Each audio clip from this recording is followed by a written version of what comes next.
This is the Detroit Sports Podcast Network. And welcome in, folks, to another edition of the Open Mic Night Podcast. I am your host, Noah Tsaluki, and on today's episode, Lions losing a heartbreaker on a game-winning interception by the Atlanta Falcons. They lost 20-16. I'll break down the game for you. And also a little bit of a wide receiver that the Lions could possibly maybe get for next season, and who really should be the offensive coordinator of this team. I want to talk a little bit about that and break that down as well. And also the big game on Saturday, the Orange Bowl preview, Georgia versus Michigan, the number 2 team Michigan and the number 3 team Bulldogs of Georgia. And I want to break that game down, a little preview, and also want to ask a question to Michigan fans about this. And it really regards to this season in general for Michigan football. So, and it should be a great podcast, a lot of great football to discuss. Hopefully everybody had a great weekend and a great Christmas as well. It's always a great time to spend time with some family. I'm back here in the D, back home, and it's just great to be home. And I was able to go to the Quick Lane Bowl the other day. I saw Western Michigan just pile it on Nebraska as well, and a good win for Western Michigan. You know, a little bit of a tone setter, especially with a newer head coach over there, and I knew one of the guys on the staff and one of the guys who was playing as well. So it was definitely fun. I was there to go with a couple of my buddies, and it was really cool. And you know, I know people talk bad about bowl games a lot, especially the smaller bowl games that don't matter. But I gotta say, for the players, I know it means a lot for the players and coaches. You know, especially for the smaller schools to get bowl wins. It gives them a little bit of momentum, you know, into next season and all that. So I've always been a proponent of you know, having bowl games, especially for these smaller schools. But that's a whole nother conversation for another day, a whole nother can of worms. But I really enjoyed the Quick Lane Bowl experience, that's for sure. I've gone to maybe three or four games in the past, and you know, I love going to Ford Field as always. So it's always fun, that's for sure. All right, so I want to lead off this podcast with talking about this Falcons-Lions game, and a heartbreaker 20-16 loss. And I gotta say though, okay, minus the Tim Boyle pick at the end, I didn't think the Lions played terribly. I didn't think they played that bad. Now, by the way, this is a horrible Atlanta Falcons team. I mean, how this team is 7-8, I have no idea. Matt Ryan can't move. I mean, you saw the Lions on the first drive. They sacked Matt Ryan 3 times. I mean, that was the only 3 sacks of the game for the Lions, but they sacked him 3 times in the first drive. This guy can't move. It's very obvious. A measly 215 yards for Ryan. They can't run the ball either. Only 47 they gained. Lions did a good job, you know, stopping the Atlanta rushing attack. I will say though, I think that Kyle Pitts, the tight end for the Falcons, I think he's a budding star in the league. Lions, you know, they continue to not be able to cover the tight end. You know, he gashed the Lions with 6 catches for 102 yards. He's a budding star. I think he's gonna be going to multiple Pro Bowls. Even he was just named to his first Pro Bowl this year. Russell Gage, I think the Lions did a good job neutralizing him as well. He came in really hot as one of the best receivers for Atlanta in the last 3 or 4 games. Only held him to 39 yards. So overall, I mean, defensively, you know, there's a couple miscues here and there, you know, especially the touchdown, the fade route to Hayden Hurst. But, I mean, overall, I didn't think the defense was terrible. And especially with Jared Goff going on the COVID list and the Lions starting Tim Boyle, you know, and they talked about how Tim Boyle had a little bit more time to prepare for this game. Now, is Tim Boyle, you know, the quarterback of the future, or should he even be on this roster by the time next season rolls around? No. I don't think Tim Boyle is that good of an NFL quarterback. However, I mean, I thought besides the interception at the end, I mean, he did an okay job of, you know, steering the ship. It was just a lot of dink and dunk football. You know, it was a lot of just short passes, not much deep. But, guys were getting open. You saw guys like Josh Reynolds, having a nice day. Obviously, Amon-Ra St. Brown. I can't talk enough about this guy and how much this guy has come on in recent weeks. I think he's a big part of the future. This guy, he's going to be very, very solid for the Lions. And, the fact that he's breaking rookie records, and he really wasn't that active at the beginning of the season. He's come on a lot as of late. He's already breaking Lions rookie records for receivers. I'd say that's a pretty good job, for a guy who was a 4th-round pick out of USC. He's been able to stay healthy for most of the year as well. But the longest pass was 24 yards yesterday. So it was, like I said, just a lot of dink and dunk football. And the Lions, they did a decent job running the football as well, I thought. They had 130 yards as a team, and no rushing touchdowns. But I didn't think they ran the football that bad. It was good to have Jamal Williams back. No DeAndre Swift. Just like the last since Thanksgiving when he hurt his shoulder. But it's tough when you have a different quarterback in there, Tim Boyle. But like I said, he had a chance to win the game. And the defense really stepped up at the end. Russell Gage was the one that fumbled the football on the last drive for the Falcons. And the Lions, they had it in Falcon territory.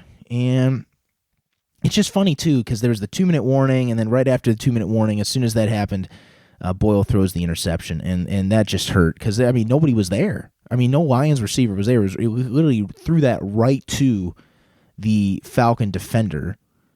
And just upsetting.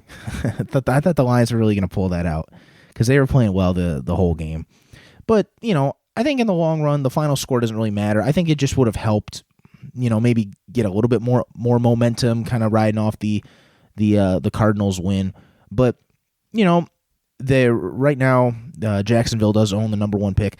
See, if the Lions get the 1st or 2nd overall pick, personally, at least for right now, I don't think it matters too much. I think the Lions, they're either going to take Thibodeau or Aiden Hutchinson. I think it's very obvious to the whole NFL community.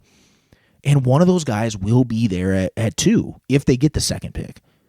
So I don't think this is like some big deal if they lose out on a top 2 pick. They're still getting a top 5 pick. They're still going to get a top 5 player in the NFL draft. And this team has so many needs. They could go anywhere. They might not even have to go defensive end. Now, I want them to go defensive end. But, I want to see where this draft order shakes out.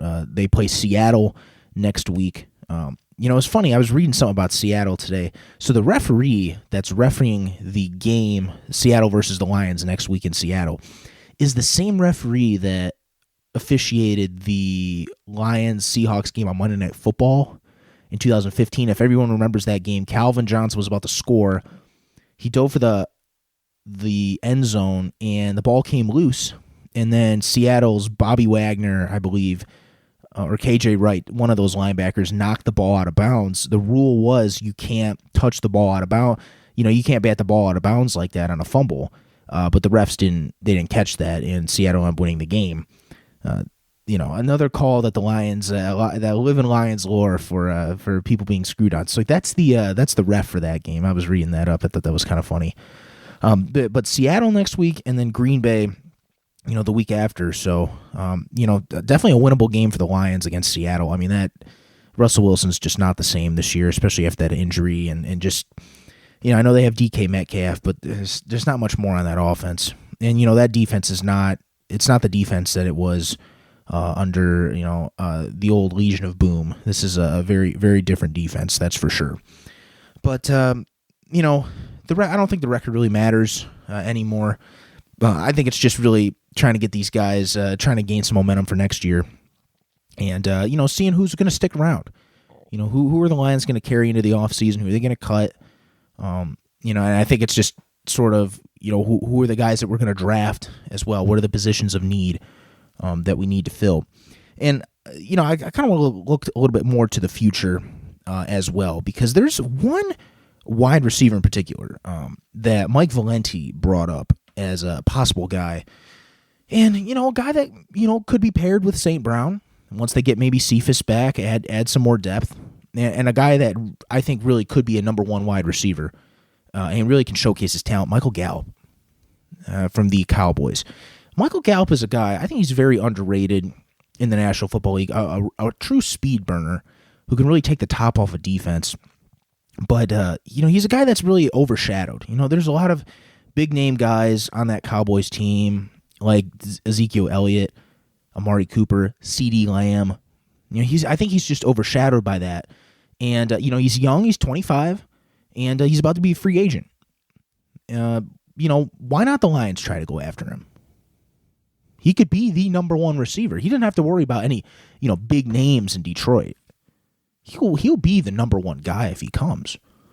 And, if there's more and more talk now, Dan Campbell is starting to say, why not Jared Goff for the future?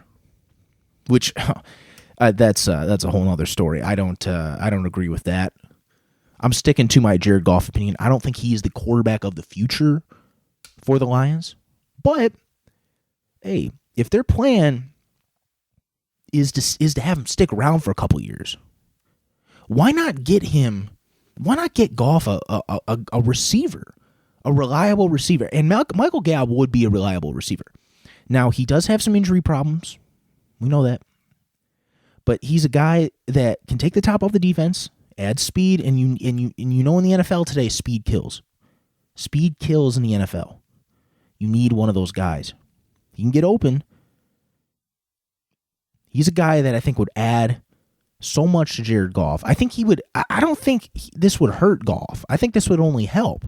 Just like I mentioned when they signed Josh Reynolds, it doesn't hurt. It would only help. I think the Lions. Mike Valenti brought up a great point. I think the Lions should try to go after Gallup in the offseason, which kind of leads me into my next point about the quarterback situation and the offensive coordinator in particular. Now, as we all know, Dan Campbell has been calling the plays for the Lions the last couple weeks. Anthony Lynn just not doing a great job as coach, as a play caller, and he's basically been demoted. He's just helping assist wherever need be, but he's not calling the plays. I'm assuming that Anthony Lynn will be fired after this season. Lions need an actual offensive coordinator in there. And I don't think Dan Campbell should be calling plays. Now, he's gotten a little bit better at calling plays. He got better against Arizona. I didn't think there were too many bad play calls against the Falcons.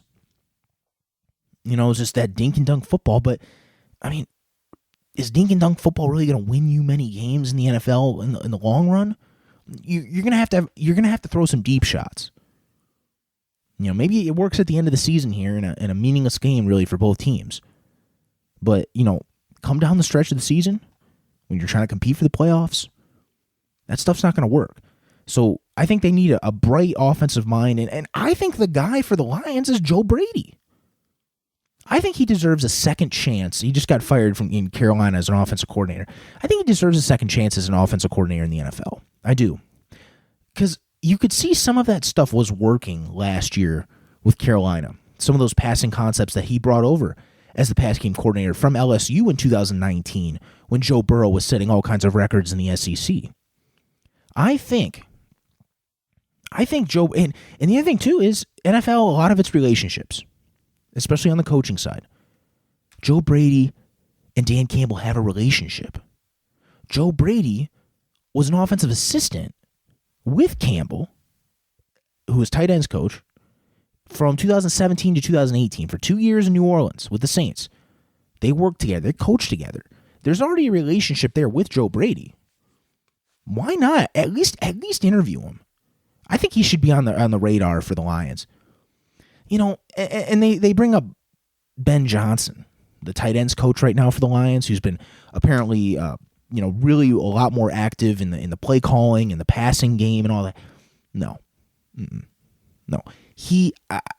I don't want Ben Johnson as the offensive coordinator. He can stick with the tight ends coach. He can give input to the passing game still. This guy, no. Just because this guy has been active the last couple weeks and the Lions have had some success in the air, and now all of a sudden he's going to be, he's a strong candidate for the offensive coordinator. No. This wasn't even meant to be at the beginning of the season. I get he's young. I get maybe in the future he's got a chance, but with this team, Lions team, no. Stick with the tight ends coach. Bring in another offensive coordinator, a guy like Joe Brady. You have to have sort of a young, fresh blood in there. You can't just have the same guys. I get it. Ben Johnson's young and all that, but no, I think you should go outside this coaching staff to find an offensive coordinator, especially if they want to try to build around Goff, at least for these next couple years, which it seems like now Dan Campbell says, oh, I don't see why not with Goff.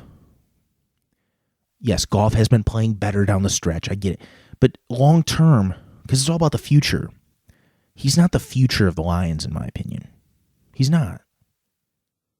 Go get an offensive coordinator. Go get a wide receiver. And if they don't get a quarterback, at least Goff has that to be secure for the next couple years. And then if they do bring in a young quarterback, maybe get to him, at least have him, be mentored under this offensive coordinator. Have Goff in there for the experience. Have a weapon. Maybe they can get him ready, for the future if they desire to bring in another young quarterback to compete with Goff. I think there's all kinds of different directions here, but just a couple of Lions things from the weekend that I was reading that I think were very interesting. That's for sure. All right, I want to switch gears. I want to talk about the Orange Bowl. It's a big game for the University of Michigan. Really big game for Georgia as well. This is the season, that Georgia went undefeated during the regular season. Their only blemish was the loss in the SEC championship game to the Crimson Tide of Alabama. They'll be playing. Alabama will be playing Cincinnati in the Cotton Bowl. The game before, I believe it's at 4:00 over in Dallas, and then the Orange Bowl in Miami. By the way, just a beautiful stadium there. I mean, I mentioned it before back in October how I went to go to Don Shula's celebration of life, and it was great. It was really, really great to go to that stadium over there, and it's just beautiful. I could see there's a reason why it hosts Super Bowls and college football playoff games and all that. So, it's it'll be a great venue, no doubt about that. All right, a little bit into the game. So, obviously, this is big for Georgia because they've been trying to compete with Alabama for the last 4 or 5 years now, and they've gotten close. They lost to Alabama in overtime in the championship a couple years ago. It seems like it's always them versus Bama for stuff in the SEC. And then LSU got in the way a little bit a couple years ago. So I think Georgia has that mindset. They've really had this mindset the entire year that this is our year, this is our chance. And I think for Michigan it's a little bit different because Georgia's been there before. Michigan hasn't. This is the first time they've won the Big Ten in 17 years. This is all new. College football playoff is new to everyone. It's new to everyone on the Michigan staff. So now look, I think it's going to be a great game because both teams really pride themselves on defense. Defense is really their, and you look at Georgia, I mean, one of the best defenses really in this millennium. I mean, they're averaging just 9.5 points they give up per game. 9.5. You have about 81 rushing yards and 172 passing yards. I mean, those are both top 5 in the nation right there. Very, very good defense. Now, this is the thing. If Michigan has any chance of winning this game, I think the X factor, you got to be able to run against this Georgia defense. And we know, I think Michigan, why would they change up their game plan? Running's worked the entire season. What do you expect? Cade McNamara wins the game for them? Now, we've seen Cade McNamara. We've seen him throw for over 300 yards. He's sneaky, and that offense can be sneaky good. They can be sneaky creative. That offense is gonna need to be creative. They're gonna be they gotta run the football, but in case that doesn't work, they gotta be creative offensively. So if they can get out on the perimeter and beat those Georgia defensive backs, I think Michigan can win this game. Because I think Michigan's defense bottles up Georgia's offense. Nobody on Georgia's offense scares me. I mean, their leading receiver is a tight end, Brock Bowers, 47 catches, 791 yards, 11 touchdowns. I mean, he doesn't scare me. 4 guys with over 300 receiving yards. I think Stetson Bennett is sort of a similar guy to Cade McNamara, just sort of a game manager, efficient. He's completing just over 64% of his passes, only 7 picks. Stetson Bennett was a walk-on, by the way, former walk-on. They started out the year with J.T. Daniels at quarterback. He was the old USC quarterback from, I believe, Mater Dei High School, the big high school down there in Orange County. And for some reason, it just hasn't worked out. They had to go to the walk-on, and he's been playing pretty well this season. Also, another guy to look out for Georgia, George Pickens. He was the former top receiver for Georgia before he tore his ACL in the spring, but he's worked his way back into the lineup, recovering from that ACL tear, and he's all ready to go for this Orange Bowl. So look out for George Pickens. We'll see if Michigan can cover them.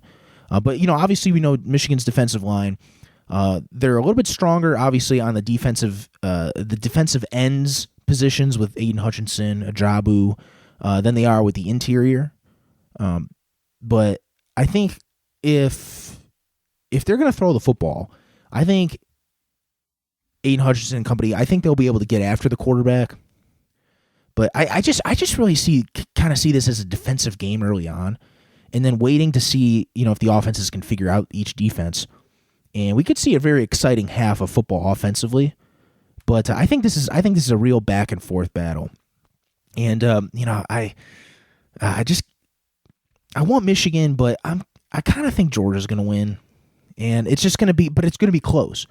I just think Georgia just has a little bit more to prove this season, especially with regards to just them. They've been there before. They want revenge. I think they all want revenge at Alabama. I think that's the whole mentality versus Michigan. It's more just, okay, I think it's more of we're just happy to be here sort of thing. And but we'll see.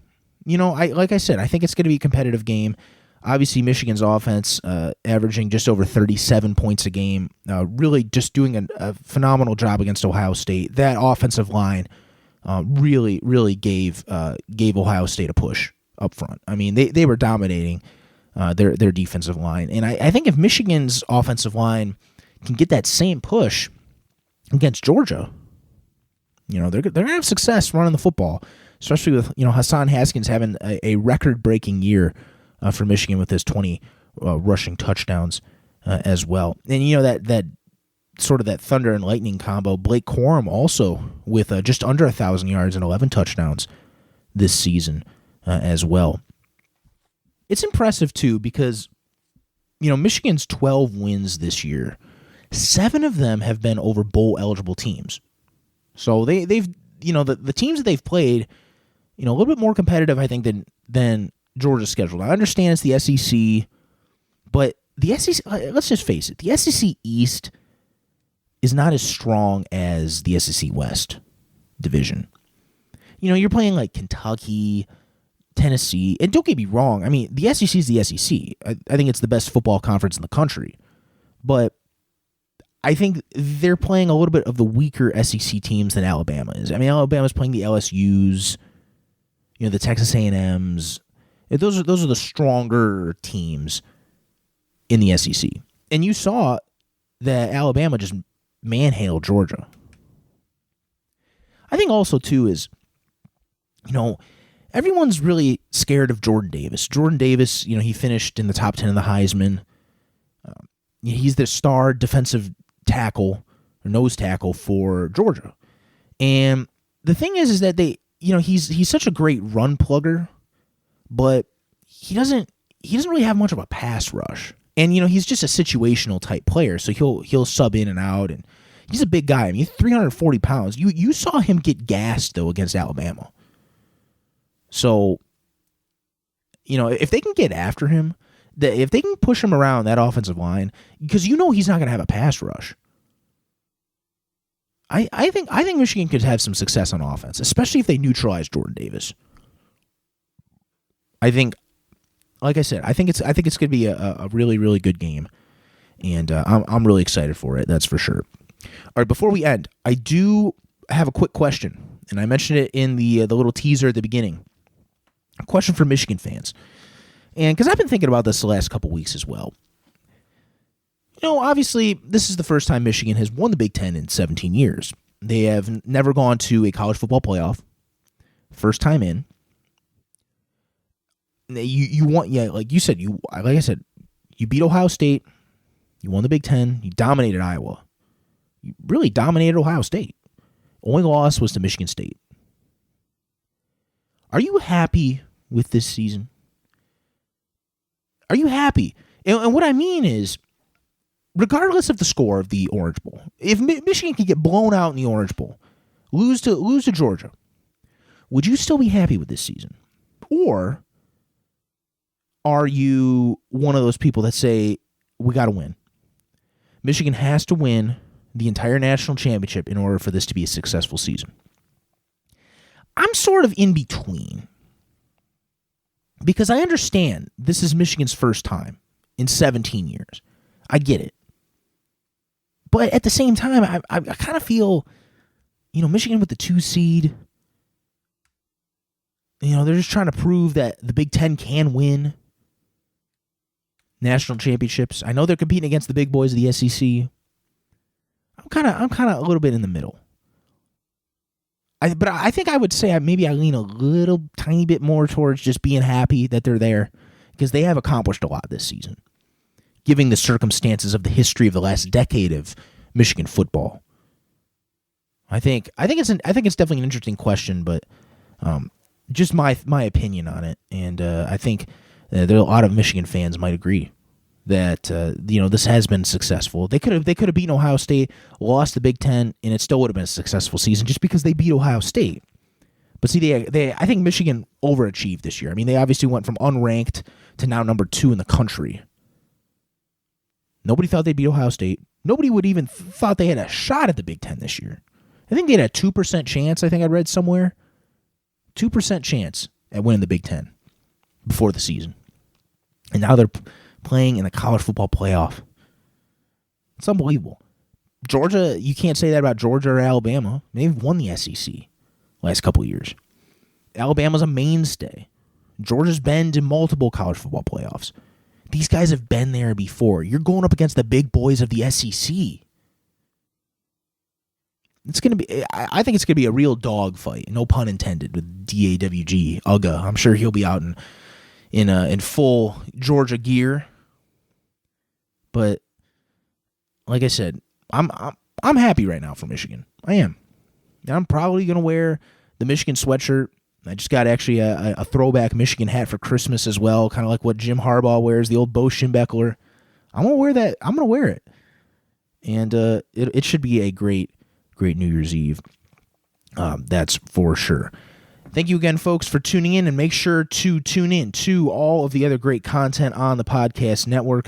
Doc and Jock, just always a phenomenal podcast, along with the Practice Squad, Michigan podcast, Fan Report, and so many, many more. And also make sure to check out John's content, John Macaroon's content, the Sports Illustrated Lions coverage that he does a great job with. I'm sure there's a lot of content right now, especially with some Dan Campbell quotes and some people missing some games for the Lions and really who they're going to draft. I think that's some of the big topics of discussion. That's for sure. By the way, just really quick before we end, John Madden passed away. I just got the news on a Tuesday here, and really sad. Really sad to hear that. A real pioneer of the NFL. I think he's the best color commentator the NFL has ever seen. And how about this? The last time the Lions, when they won their last playoff game in 1991, him and Pat Summerall were on the call for that. It was special. He had a true, genuine passion for the game. And you could sense it in his broadcasts. You could sense it when he was getting carried off the field, in the Super Bowl in 1976 with just as the legendary radio announcer Bill King said, smiling from ear to ear. He looks like a slick watermelon. Just you could just tell he just loved the game. And obviously he became a pioneer with the Madden video games and the broadcasting. I think a lot of people remember him more for what he did after his coaching career than when he coached the Big Bad Raiders, the silver and black of the 70s. But a guy that will be truly missed. And died unexpectedly too. He was only 85 years old. And it was unexpectedly. So and they just came out with that wonderful documentary of John Madden on Christmas that aired on Fox. And but just really, really sad to see a pioneer go. It took a long time for him to get in the Hall of Fame as well. I mean, he got it in 2006, and he retired in the late 70s. And I think he's the winningest coach. He has the best winning percentage of any coach with at least 100 wins in NFL history as well. So like I said, a true pioneer, and he will be missed dearly. That is for sure.